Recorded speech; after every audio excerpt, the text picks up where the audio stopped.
even possible. There's so many generational conversations going on out there about how to break generational cycles. But then when we get into that conversation, hey everybody, welcome back to the Dr. Danisha Keating podcast. I have my friend Joan back with me. I had her on a previous episode, which I will link below, where she talks about her book, Misplaced Childhood. And it was phenomenally done, where she talks about how she was in the system and then she became a CASA. And like, she is such an advocate for foster youth and also learning and realizing that we need more stories out there. So this particular episode is going to be a little bit different because we're not going to be talking about a particular topic. We're going to be talking about my book that I just recently came out with, and it's called Taking Your Voice Back, Healing What Broke Me. And my whole goal is to just hear Joan's live review, because most of the time, yeah, we can leave reviews and read them, but she wanted to get on and talk about it. And I just wanted to hear what she had to say. And this kind of can be a kitchen table talk conversation, because sometimes we put stuff out into the world and then people are like, yeah, that was great. And we don't really get to hear feedback, but also too, I get to ask questions and see how the book was relatable to her. So Joan, go ahead and take it away and we'll just talk about it. Thank you. It is such an honor to be back here. I think it was you who had reached out to me and said, can I send you my book? And I was like, did. Of course. So when I received it, I had to take a few days, get some work stuff done with a case that I was working on. And then once I dove in, I was just like mesmerized right from the beginning. It was relatable. It was real. It was like talking to you in person. So I love the language and the relatability of this is another person that has gone through trauma in life, and without the need to share details, you were able to tell your story and tell how surviving and growing and being nurtured and then nurturing others and how healing yourself and healing from generational traumas is so important that I couldn't wait to finish it and then get back in touch with you and just tell you it really touched my heart. I hadn't seen anything written like this before. And as we've talked before, when I wrote my book, I wrote it because it hadn't been written that way before. Being a survivor of childhood abuse and being in the foster care system and not having an advocate, and then finally becoming an advocate and finding my purpose. So I wrote that story because I felt it was needed to be out there to help others. And then getting your story, taking my voice back, I'm like, of course.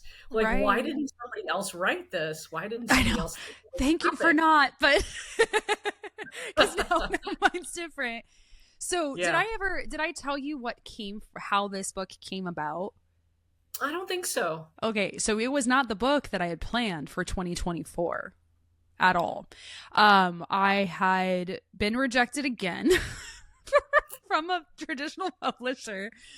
But it was probably the best thing for me. I was focusing on something different. And in early September, me and my husband were talking about a situation that had gone down where I had been invited for a speaking event, and they wanted me to share all of my details. And I said, I don't want to do that. And then they said, okay, well, we'll pass. And I was like, what? And I had felt like I had to have this moment where I gave them the details of my story to get a paycheck, and it felt really weird. And then I had gotten my file, and it was like, how do we heal from this? And I was sitting there and just kind of wrote down bullet points of what I wanted to say to this person, of why this was bad to like pay someone for their trauma just to get a good story. And it developed from there. And it actually was going to be called, and I said this in the book, but it was actually going to be called that phrase where it's like your truth or something like that. Like, oh, that's just your truth, which basically indicates that you're lying. It's your side of the story, but there's 3 other sides. We hear that all the time when we share our stories. But then it was like, well, I want to take my voice back. And my husband's like, that's it. That's the title of this book, Taking Your Voice Back. And I wrote the book in 2.5 weeks. It from does not beginning show. to end. It looks like you worked on it for a long time. But it's really well that's done. The thing is, I wrote it in 2.5 weeks, but it was everything I ever wanted to say.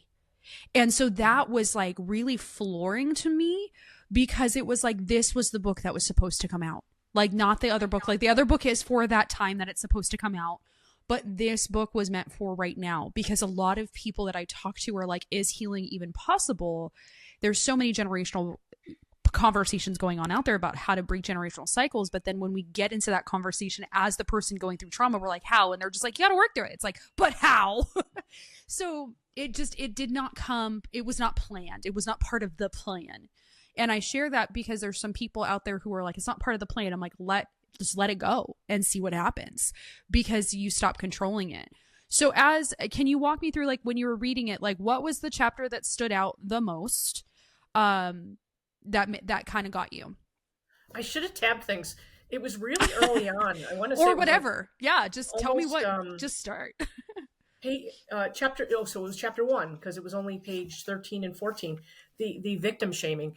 You break so many stereotypes and social norms about trauma and how people respond to kids and adults. And I think the thing that just jumps out at me right now as I was listening to you is that you went through this process of writing the book in such a rapid time, but it spans my whole decades. Life. Yeah. Yes.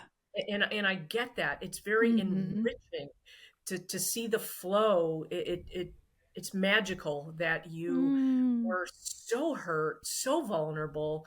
You weren't heard, and then you go through this process of writing this book and talking about and sharing the shame of what you experienced in the foster care system, and not only that, but the shame, the humiliation from the church, from friends, from family, from strangers.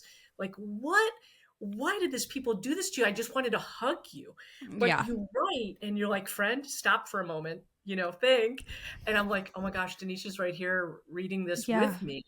And I was feeling your emotions as draining as some of the experiences were. And what really spoke to me was just that you empower the reader, the motivational self-talk.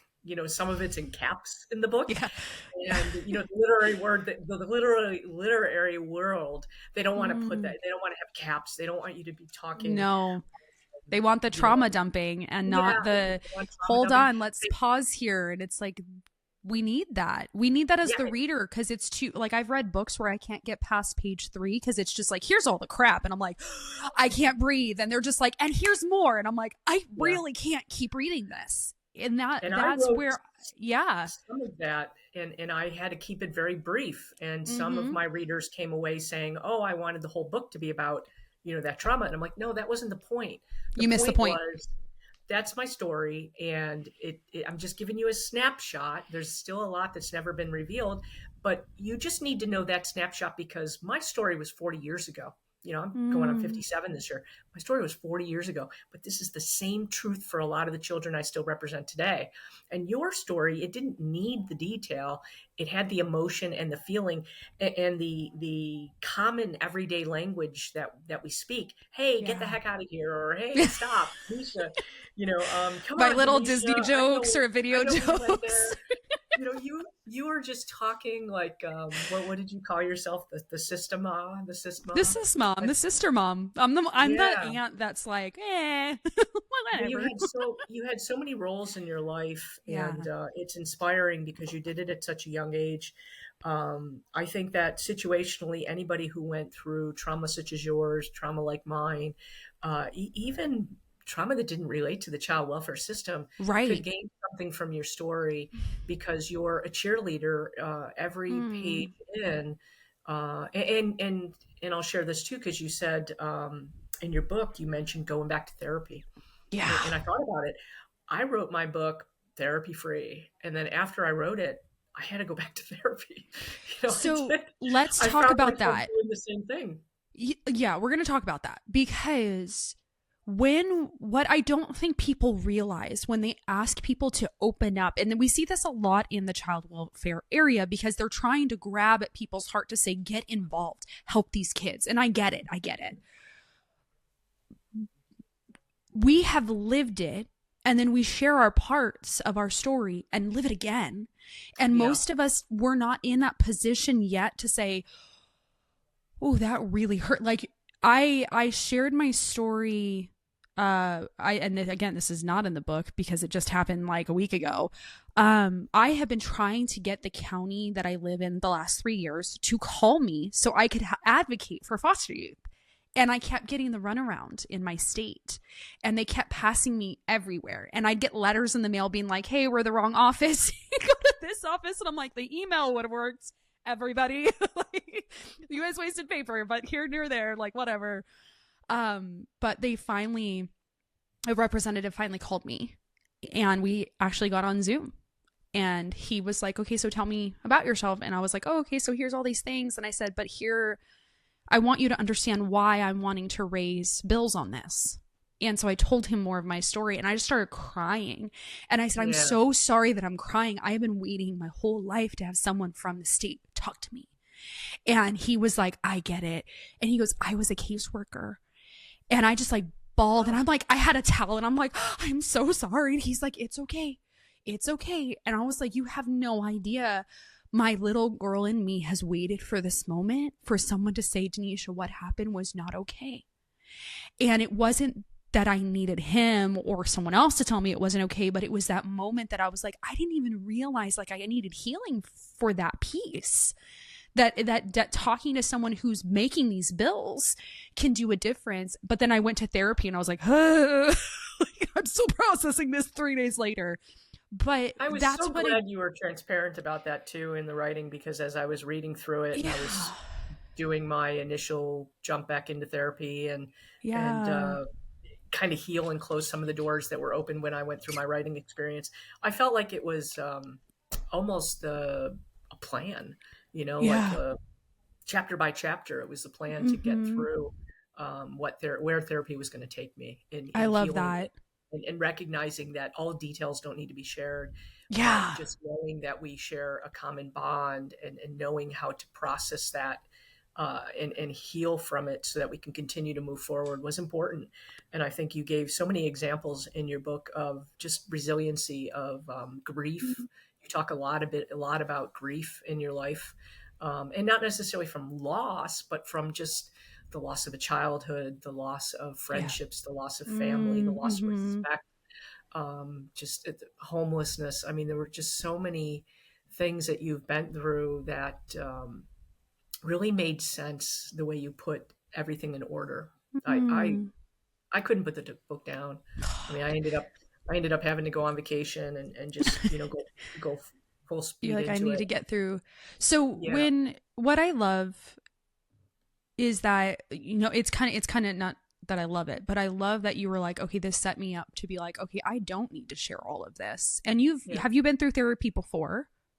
Oh yeah, previous times in my life, because okay, so for instance, because I did mention this in my book, because it's one of the things that bothers me the most about the care I received and didn't receive in foster care is that when I first made an outcry of abuse in my home, I went through the whole police thing with telling my story of what happened that night and the details, and getting hammered by a bunch of male police detectives and our details and stuff. And it really wrecked me.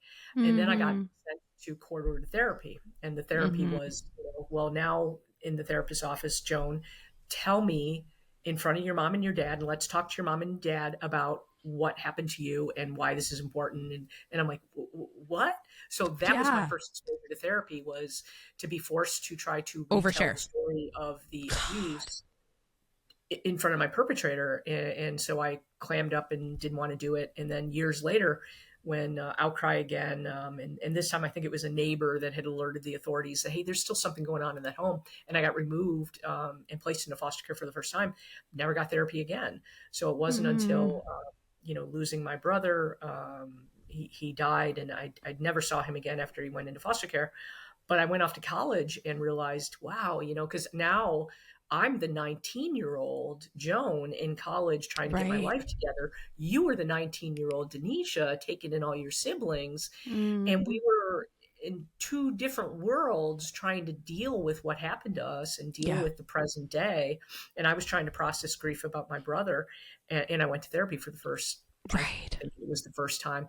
But, it was just a couple years in college and then I'm off in the military. And so periodically I dip my toes into therapy, but never really doing any work.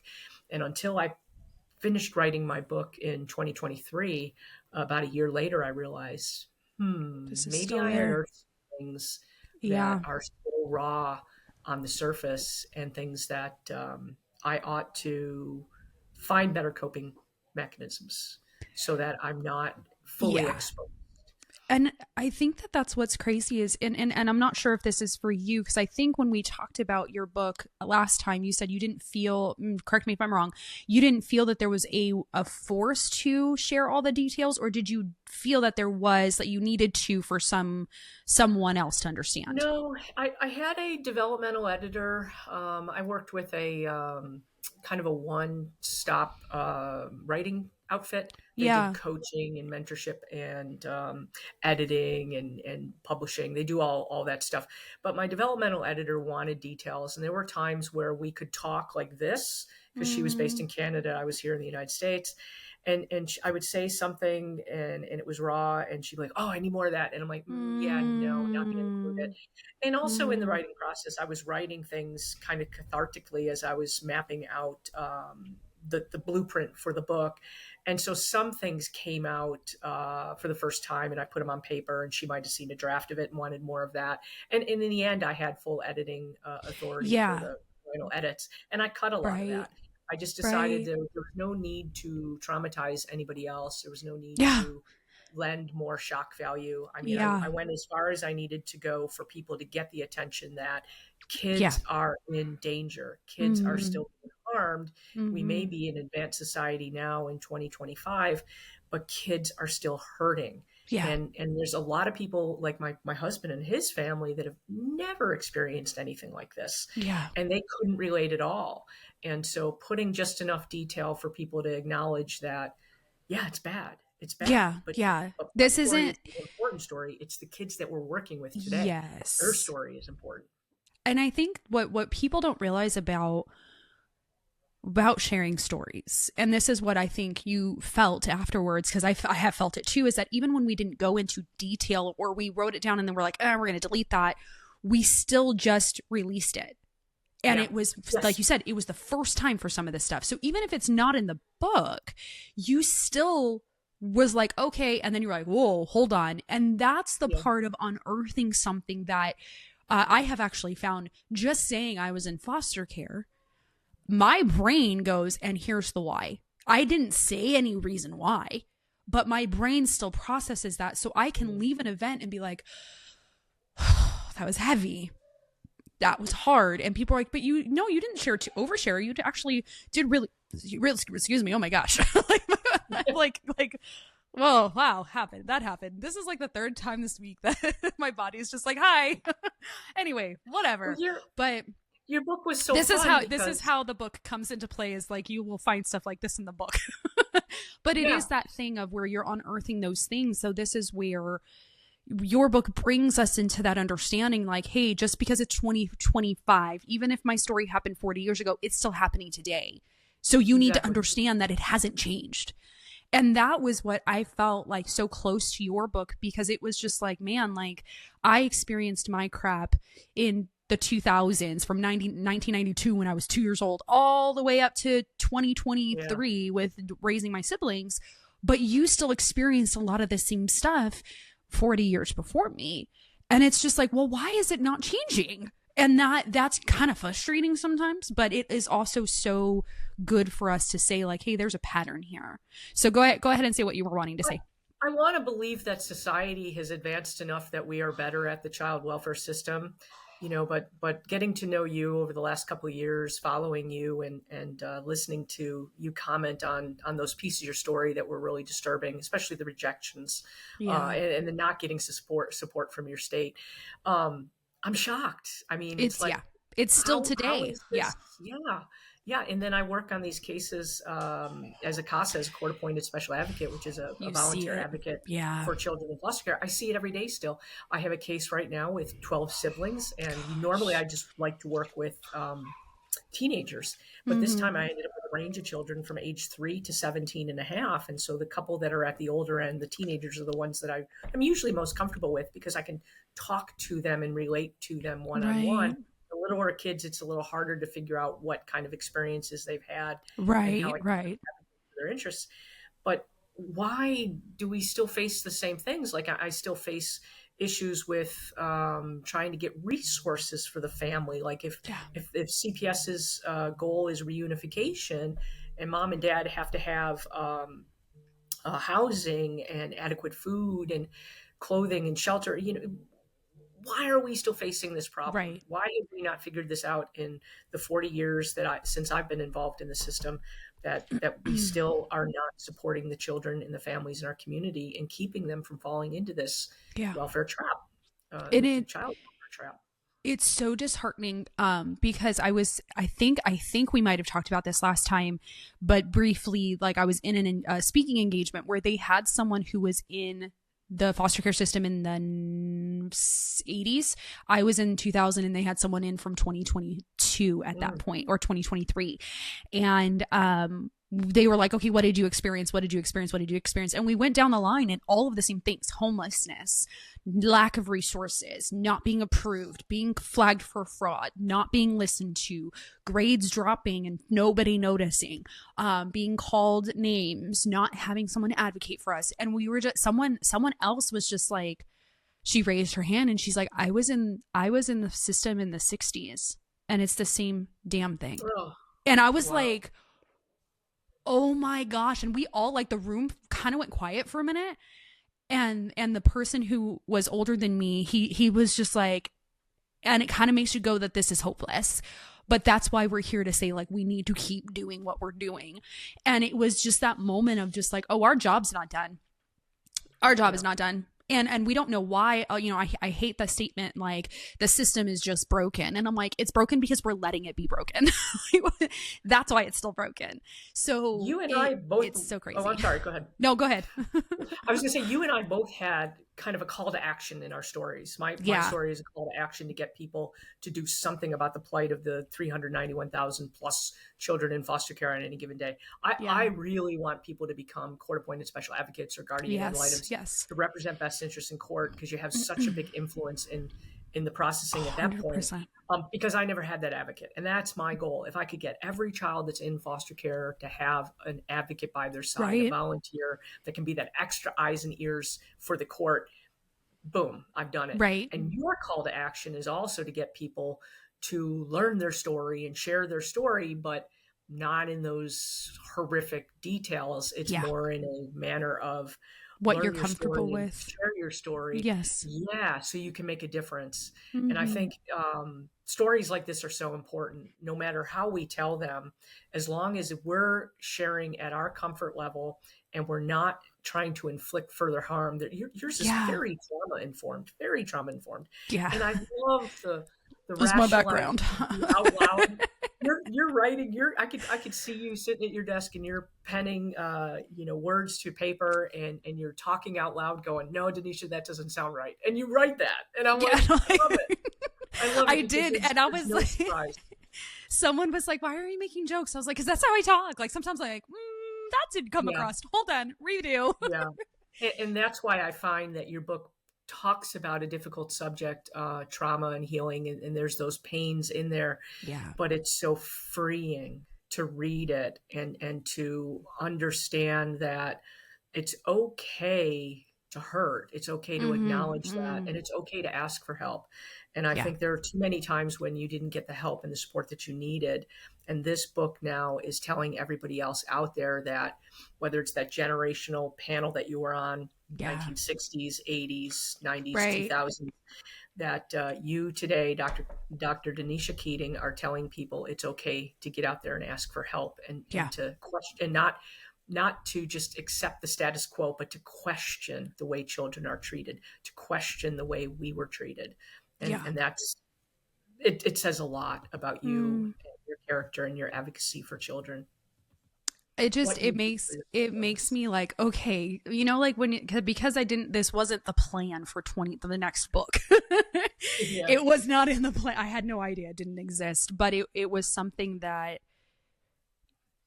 I think my heart has been hurting for so long with all of this, that I was like, God, I just need to put this on paper. And that's what came from this, was just like, there's so much pain in my heart of like, I need people to see, one, that you can be broken and heal, but two, you don't have to tell everybody the crap in detail for someone to say, wow, your story is worthy. And I was talking to someone yesterday, that I'm like, look, sometimes people are going to stub their toe and they're going to go on and on and on and on about it for 20 years. And you're going to be like, wow, cool. You stubbed your toe compared to my trauma. But that's where the victim shaming and blaming comes in, is where we're just like, that wasn't that bad. Get over it.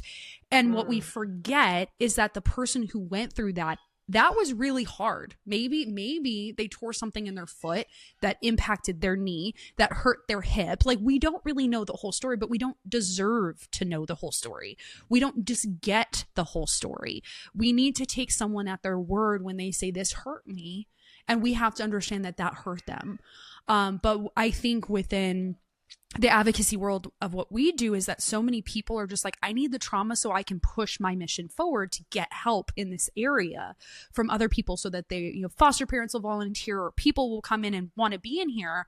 And I think we've actually damaged a lot of people along the way, even worse, because we're like, cool, now you're old enough, like now you're too old, or your stories, I've been told, outdated. I'm like, that never happens. Our stories don't expire.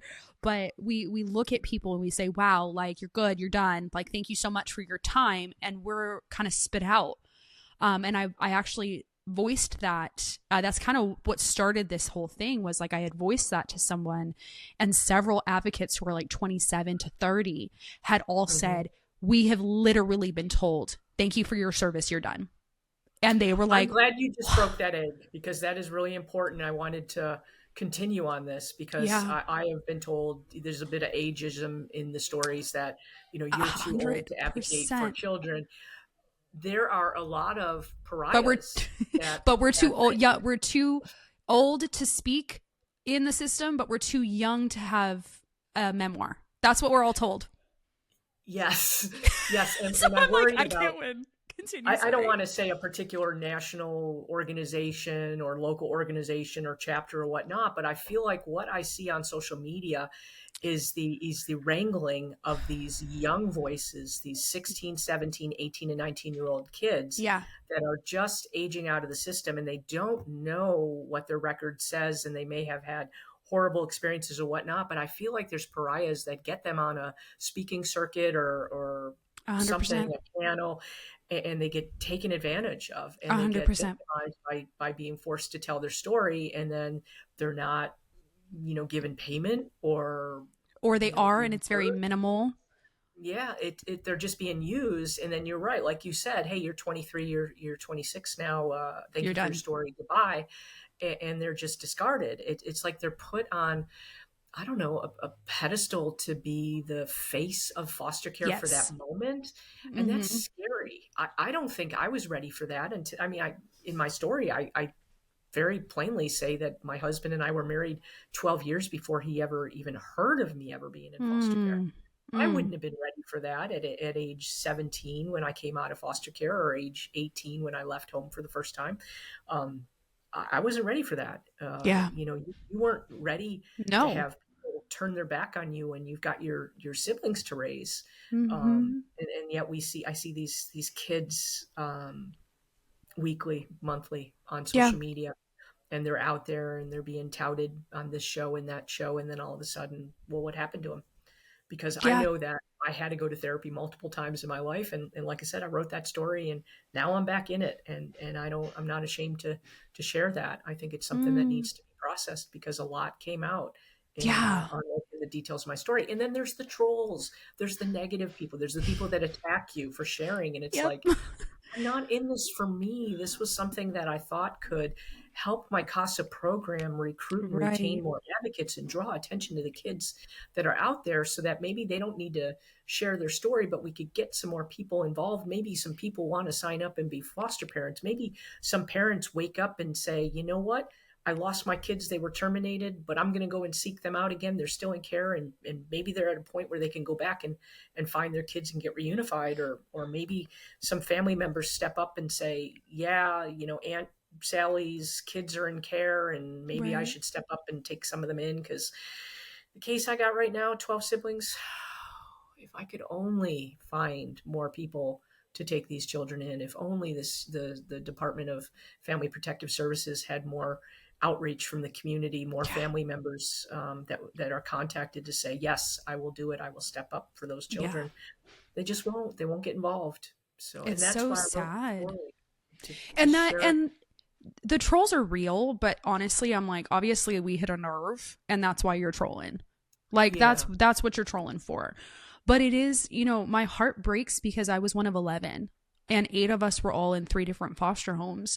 Yeah. And to hear that, like, I'm like, man, I want to get in contact with this family just because I want to be there for the older kids who are going to feel like it's their responsibility to take their siblings, and just be like, okay, what are some things that we can do to help them? How do we just give them the emotional support? Because you're right, someone is going to come alongside them, and they're going to be like, okay, we're going to use you until you are 26 years old to promote our agenda, and we're going to not protect you emotionally. And I think that that's why, like, 26, that's when we start to get a brain of like, I don't have to give you all of me. But from 18 to 26, we're looking for that validation, especially because we didn't have that beforehand. We're looking for that love and that care, and someone's like, your story is so inspirational, and da da da da. So one of the things that I've noticed is the pay is so bad, like, for these Oh, advocates, that a few of them have told me when I started to speak up about this. I'm like, look, I'm in my 30s sharing my story, and the things that people are offering me financially are very minimal. It's very sad. So they were like, yeah, I've literally gone to these galas and I've given my story, and they raised millions of dollars, and I went home, broke down on the side of the road because I ran out of gas, finally got home, and there was no food in my fridge because they didn't feed me. And I'm like, wait a minute, hold on, what? And they're like, it happens more than you realize. And I yeah. was For like, this is some young kids BS. that are just trying to live an independent life right now, And they're and they're being barely asked. scraping by, Yeah. barely, if And I'm, it's not covering everything at all. yeah, I'm established. I'm more of a philanthropic person at heart. I lived a Right. very successful career in the military, once I left home, and I feel that God has blessed me Mm, incredibly, mm. with the means to just volunteer. And so I never ask of anything, but I do want the kids that are out there, if they're on a panel that I'm on, they ought to be taken care of, and they Like, ought to they should be be able not to afford abused. their rent, their food, their gas, their car. Like, they should have a full-time Their paying meals at the position. conference, their lodging, their 100%. transportation. All of that Yeah, should be covered. yeah. And that is something that's wild to me to hear when they're like, that doesn't happen, I got $200. And I'm like, to do this, you got $200 to do a two like your well, it was only a half hour of speaking. I was like, but you prepped, you did this, you did that, you showed up. $200 to do this, and you're supposedly supposed to be the face of this organization. And it's just, half the time what they've done, someone told me recently that someone took their name and put it on all of their material and printed it out and sent it out, but they never asked them to. Like, they Mm. never cleared it with them. They never paid them for it. They just was like, oh, her name's on this. And I was like, I'm going to get into a fight. And this is part of stealing our story and taking our voice, because we're not being, able to say, I'm not going to share that. And I've been in places where people have literally been like, oh, you're not going to share it? Don't worry, I'll share it for you. And I'm like, I said no. I Yeah. said no. And then I was not invited back. And I was That's told at taking that your point, voice back, though. And I I want to know. go back to a point that you made a few minutes ago Yeah. about these siblings taking in siblings, like Yeah. your history. I had a case involving a brother and his wife, girlfriend, and their own children, Mm, where they took in three brothers, and they're mm, teenagers. So we're talking a mm. young man in his early 20s taking in 3 teenage boys. And this is before I came onto the case. He was doing this with just the department. So the department Mm-hmm. reached out. He had been fighting for a long time to get his brothers out of foster care and into his home. And as soon as he did, it's like the system wanted to take advantage of him. So almost a year later, when I detail my book, I talk a lot about the CASA process. I really wanted to introduce people to the model, but there were some new things happening, like a pilot program where the county here in Texas was trying to change the dynamics of children in foster care, going from the high school pipeline to jail or homelessness, Right, and trying to right. get them to college and trade schools. So we had this pilot program to get more resources to the kids. And so this family just happened to have these three teenage boys that fit that demographic. Like, hey, that's kind of the target audience that this pilot program wanted to address. And so that flagged that CPS case, rose it to the top, brought it to CASA's attention, got me and my husband involved. And then we realized that this family was perched on the edge of homelessness that month. We met them right after Christmas. And I remember sitting at their dining room table with the boys and the older brother, older, young 20s, and his girlfriend and their daughters. And he's saying, look, it took me a year to get my brothers in my care, and now they've been here, and I feel like I'm doing this all on my own, and I'm about to lose my apartment because there's no money. So they weren't even being provided any additional Nope. resources. Right, We have right. this thing in the system calls fictive kinship benefits, or you become licensed and you get foster care benefits, but nobody kind of guided him on that process. So he Yeah. got some checks for under a year, or maybe just at a year, and then all of a sudden it's like, I don't have enough money to feed my brothers, and Yeah. they're big football playing guys. Yeah. And so we immediately got to work and help them get foster care licensed, which is not something that happens very often. I mean, especially No. rapidly. But Right, we got right. them licensed in under 30 days, just working really closely with them. Things like getting a fire extinguisher, getting the dog rabies vaccination up to date, having a kennel for the dog, having extra beds for the boys so they weren't sharing a crude makeshift bunk bed anymore. We got them all up to the standards that the state requires to be licensed, and they made it. They finally Right. had a good income coming in. But why did it take having a CASA advocate assigned to the case to have that happen? Why was that not already working within the In child the welfare beginning. system? Yeah, Yeah.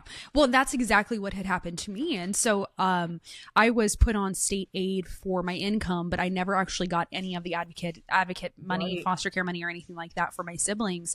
And as I was going, like, I moved into a 4-bedroom townhome. I should have been able to get licensed at that point, but they did not give me that information. They actively said that I would have to put them into foster care, then go do all the other stuff. And like literally didn't find, that was in 2015 and 2016. I was told from that point to 2021, when my brother had aged out, that there was no way that we could get licensed. Yep. Then in 2023, a CASA, like the head of the CASA department in my state, was like bawling because she's like, girl, no, like we could have gotten you licensed in a week.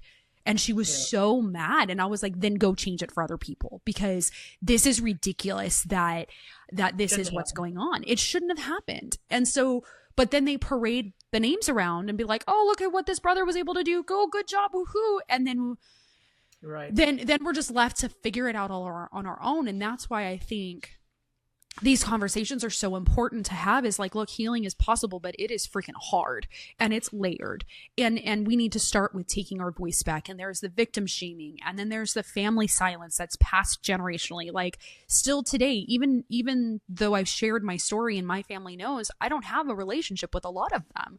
Me sharing Yeah. my story is an embarrassment to so many extended family members, and I'm like, it's my story, why are you ashamed of it? I But relate. then friends, where it's like, some friends are like, oh, she shares her story, we're just not going to talk about it, or you shouldn't. Like, I've been messaged by friends who are like, hey, you should stop sharing your story, like just share today, stop sharing about the past. And I'm like, oh, I'm going to share harder. Like, you just woke up a beast here, because these Sleeping things are giant. still happening. Like, and that's why, like, I had to write the way I speak, where I'm like, hold up, like, we got to That talk was about this. that was fun. It kept me turning the pages, even when it hurt. Good.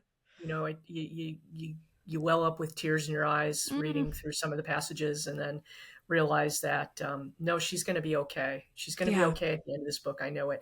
And that's what people have told me about my story too, is they know Yeah. that, like, hey, they met me or they saw me on an interview, and they're like, it's going to be okay. We're going to get through the tough pages in this book, but it's important to tell that part. And I tried to share some pieces of what I do as a CASA advocate. And here's a novel idea. You would make a amazing CASA advocate. I don't speak for the organization. You know, there's a national CASA and Guardian Ad Litem program based out of Seattle. And I don't speak for them. I don't represent them. This is my voice.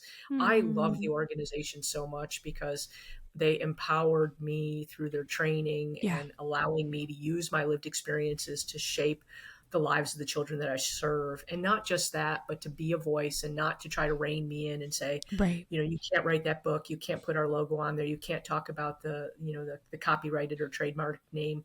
There weren't those limitations, and they let me breathe, knowing that it's an altruistic thing to put oneself out there for good and bad criticism, and then just bear it in order to make a difference. And now I feel like you're giving back so much to so many different communities in the story you share. And I've already put your book on my website as a recommended read. I just really enjoyed it. It's well done. Thank you. Your cover art, phenomenal. My little sister did that. Oh my gosh. Yeah. My little sister. So she actually has done the cover art for both of my books, From Foster to PhD and From Taking My Voice Back. So shout out to my sister, Michaela. And it was something when I was looking at the cover art that I was just like, I have to ask her to do it again. And then I looked at it and I was like, it's really cool because of how she did it. Yeah. The hands. The hands. Yeah. The hands. How old's your sister? She's 23. So she's 24 actually. So she has been telling me, like, I don't know how you took us in. And she's also in the Army. So so she's a force to be reckoned with. She just got a promotion. That girl freaking balling over there. I tell you, the army was my ticket to getting out. Yeah. You know, that's what she said. Yeah, it straightened me up in a heartbeat. And I don't know what would have happened to me. Yeah, for her, she didn't need to be straightened up. She was she was like, when you looked at her, you were like, oh, you're going to be a military kid because of like the way that she kept her stuff. Like, she's very organized. But what it did was it's opened doors that she could never have fathomed. And she worked her butt off for it. But it was like the thing for her that I was like, I'm so proud that she decided what was best for her. And one of my other brothers recently joined the Air Force. That was one of the brothers in my care as well. And he's a little bit older than she is, but he was just like, I got to get my life together and this is the way to do it. And I'm like, 100%. And like, y'all are going to go serve our country. And I thank you for that. Those were their routes that they needed. If you have any more of your brothers join the Air Force, the training base is here in San Antonio at Lackland. I'll go visit them. So if any more of your siblings join, I think my brother's still there, but I'll let him know, like, hey, there's someone. I'll have to drop in and say, I'm here to check on you for your sister. I know he's in Texas. I forget which base he's at. But do you have anything else you would like to add before we end? Thank you so much for doing this for me. It's amazing speaking with you again. I love it. I love what you get to do. Thank you. I love what you do. I wanted to draw attention to your story because I think you and I, we're different worlds, but we're not. The heartbeat's the same. Yeah. We see things that I think a lot of people don't see, don't say, won't say. And we're unapologetic about it. If we see a wrong, we're going to voice it, whether it makes us popular at the time or not. Not meaning to say that this is controversial at all. It's just that it's what needs to be kept out there to keep the momentum moving in order to help children heal.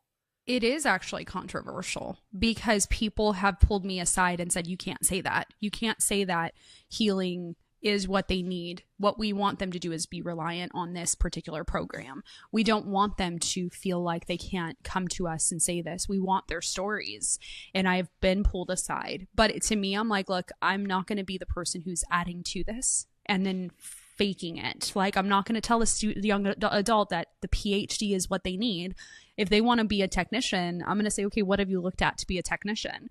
And that has actually lost me jobs. But it also, I get a lot of private messages from people who said thank you for telling them the things that I have been trying to say or the things I'm not allowed to say.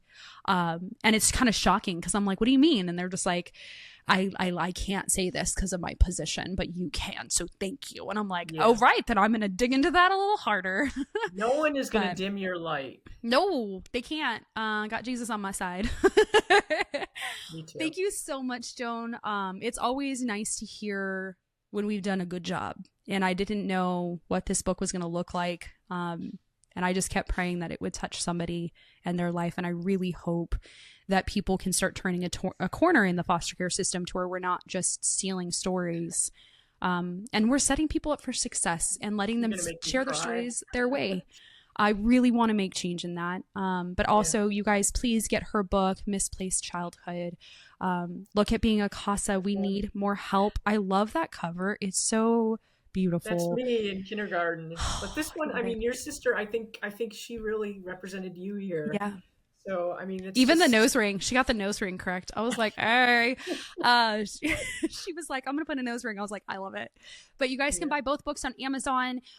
Please leave reviews, but also share it with other people. We really do want to make change. That's why we get together and we talk about these things. It's not for self-promotion, but it is because we realize when we sit with other foster youth, they're going through the same thing. And we understand what's coming next when they do share their story. We watch it happen over and over again, and we're trying to really be like, hey, like, we need people to protect these kids, not take advantage of these kids. And that's what we see on a daily basis. So if you guys could follow along, support, be the other person who's like, hey, you're not going to take advantage of this person, because they don't need more of that. We have already been taken advantage of. So you guys can follow along. Let us know. Joan, do you have anything else you'd like to say? Yeah, I'd love to hear from your listeners or even my readers who want to reach out to me via my website, joanulsher.com. Just click the link for contact and tell me your story. Tell me how you've been impacted by what you've heard from Dr. Danisha, from me, your experiences, maybe where you still got a hang up. Maybe we can get you directed to a source of comfort or need.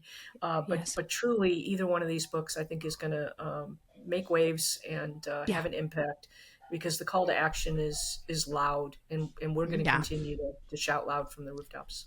Absolutely. I agree with that. And if you guys have any questions, let us know and we'll go from there. Have a wonderful day, you guys. Thank you so much. Okay, I'm trying to find it. It went away. I don't know where it went. It got lost between the two screens and I can't find it. Hold on. Of course. Where did it go? I'm going to do this as a blooper. I'm going to put it as a blooper and just be like,